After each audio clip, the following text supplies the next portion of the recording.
way too early rankings, way too early national championship contenders. And we're going to attack that a little bit. Jesse Simonton from On3 has an awesome article out already on on3.com and released his top 25. I want to just walk through this top 10 with us together. So the top 10 is as follows, according to Jesse Simonton. You got Georgia at 1, Texas at 2, you got Alabama at 3, Oregon at 4, Ohio State at 5. Now, notice Michigan outside the top 5 at number 6. I'm assuming that is factoring in some variation of J.J. McCarthy and or Jim Harbaugh not being there next year. My assumption, but again, you have to read for yourself to get more intel on this from Jesse Simonton. Ole Miss at 7, Notre Dame at 8, Penn State at 9, Missouri at 10. That's the top 10. The whole top 25 is on on3.com, so go check that out.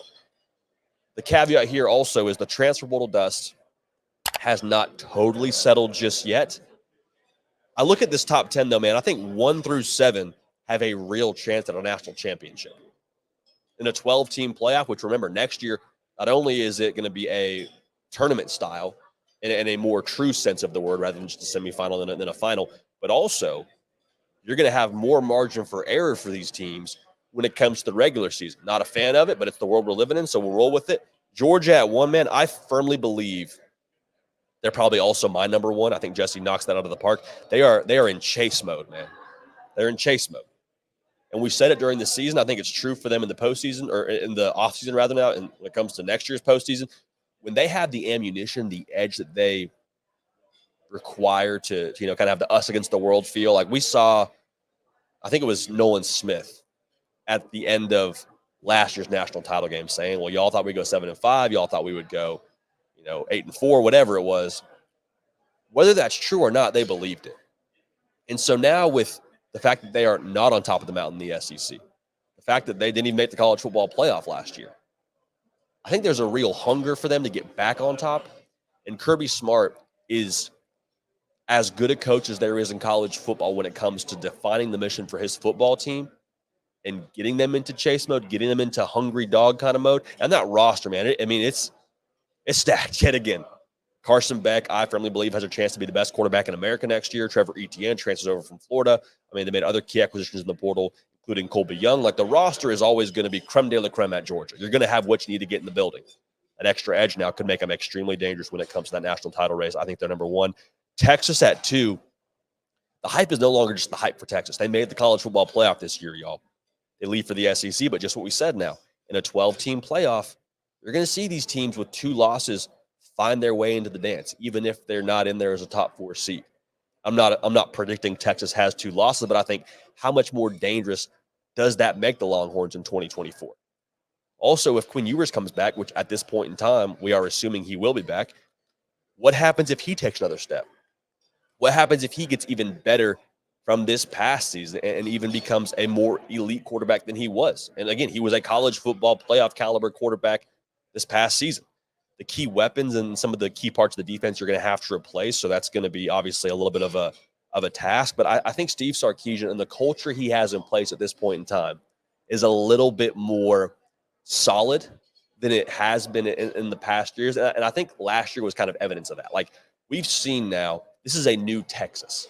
Like, they have done the work, laid the foundation, put it all together to earn the right to have the hype they've had. Like, it's not just the burnt orange Kool-Aid that people are serving up year in and year out. Like, this is a Texas team that I think now has all the accolades from this past season and all the expectation with Steve Sarkisian there that is warranted. So Texas at 2, extremely fair. Bama at 3, I don't disagree with where you have him at if you have him in the top 3, but my question is, can Jalen Milroe get you over the top?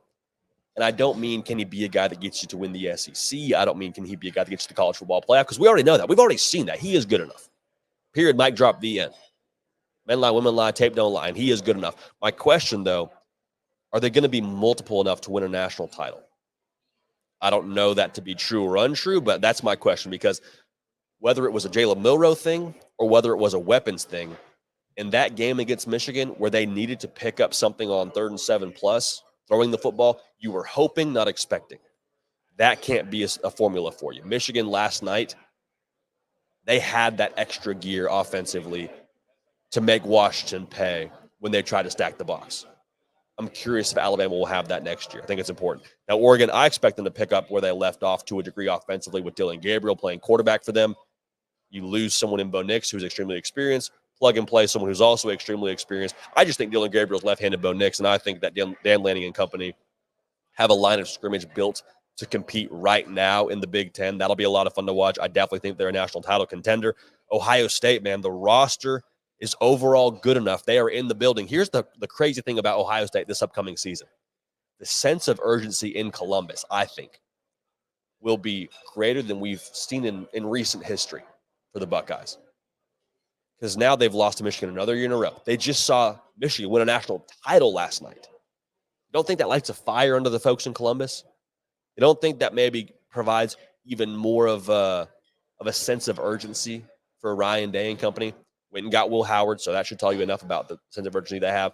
Went and got Quinshon Judkins last night via the portal. We'll talk more about the acquisition here in just a little bit. But Ohio State, like, again, just the sense of urgency there, I think is wild. It's kind of that unquantifiable factor, if you will, for them when it comes to the 2024 campaign. Pressure can burst pipes or it can make diamonds. For Michigan last night, it made diamonds. And I think if you have J.J. McCarthy back next year, I think they're a top 5 team. I really do. And if they have Jim Harbaugh back next year, they're a top 3 team. Now, they do have some guys to replace, but they've had a lot of guys come back. Mason Graham's coming back. I mean, you're going to have a fair amount of the offensive line. I think that could end up coming back. A lot of pieces next season. I mean, Will Johnson, I expect to be back. So all that's to say, Michigan, I think they'll have the roster and the structure still. Kenneth Grant coming back. The roster and structure still to repeat if they want to. Because the style they played last night, the style they played all season long, being able to hurt you through the air, being able to run the football, like they're multiple now. They can fight multiple styles. And I don't see that going anywhere. The championship culture they have as well internally, the confidence they have now to go with that culture, they've got the formula. They just got to recreate it now in a 12-team playoff. So Michigan at 6, no problem with that. But if J.J. McCarthy and Jim Harbaugh is back, they're probably top 5, top 3. Now, outside of the top 6, I think Ole Miss is fascinating. We've talked about them for a while on this show, man. The portal moves they have made, from Juice Wells to Walter Nolan to Princely Umanmi Ellen, Tyler Barron, they have been cooking. And I understand they lost Quinshon Judkins. I understand that. When you look at the way they're built on the defensive line, I think they now have a seat at the SEC title contenders table. And that will get you a bye in the college football playoff. So do they do it or not, we'll end up seeing. But I just want to make sure we're on the same page here. Ole Miss is no longer like one of those fringe SEC title contenders. I think they're going to be right there in the mix next year. When you talk about the margin for error that they have in this 12-team playoff too, they can lose 2 games and still probably find their way in. So they're going to be a force. Notre Dame, I can't totally tell how I feel about them. I love what Marcus Freeman's doing there. They're at 8 in Jesse Simonton's way too early top 10. I'm still waiting to see on Riley Leonard. I love Mike Denbrock. I'm waiting to see on Notre Dame. If Riley Leonard can pick up any sort of variation of what Jaden Daniels did in that Mike Denbrock offense, they're going to be in good shape. So they're fascinating. Probably a top 10 team. Penn State at 9, man, they have a very clear governor that keeps them from beating Ohio State and keeps them from beating Michigan. Now, the good news for Penn State, they don't have to be either of those teams more than likely to have a conversation of being in that top 12, but they have to find a way to be explosive offensively. You add Julian Fleming through the portal. That's massive. You hope he's a true wide receiver 1 for you. He was the number 1 wide receiver in the class of 2020. They have to have something to offset Katron Allen and Nick Singleton. Drew Aller can sling the pill around. I don't doubt that, but they got to get somebody to stretch the field for them to make them more multiple. So we'll see what happens there. The defense should be strong yet again, but I'm curious to see how they look with some transitions at the coordinator position too. Missouri at 10, I think they're probably a top 10 team going the next year. I expect Brady Cook to be back. Brady let him cook. But, I'm curious how much of this past year was some magic they captured. Because the roster was great. Don't get it twisted, but Cody Schrader was phenomenal. They had some close games that I don't know they really should have been in. That the Florida game comes to mind where they had to convert a long 4th down to find a way to keep it rolling. But overall, I think Missouri's going to be a top 15 team, probably top 10 team to start the year. How they trend is going to be fascinating because, again, it just felt like they caught some magic. They were a hot team this year, and ended up finishing strong and being a team that earned everything they got. Don't get it twisted. I love the fact they locked down Eli Drinkwitz. I wouldn't want to see Missouri in a 12-team playoff this year, but I'm curious to see how much of that carries over the 2024 season. So let me know how you feel about this top 10 here heading into next season. It's going to be a lot of fun to take a look at that 12-team model, that 12-team playoff, and y'all, when it gets here, it's going to be chaos. It'll kind of take a second for us to recalibrate our brains when it comes to the college football world, but we're here.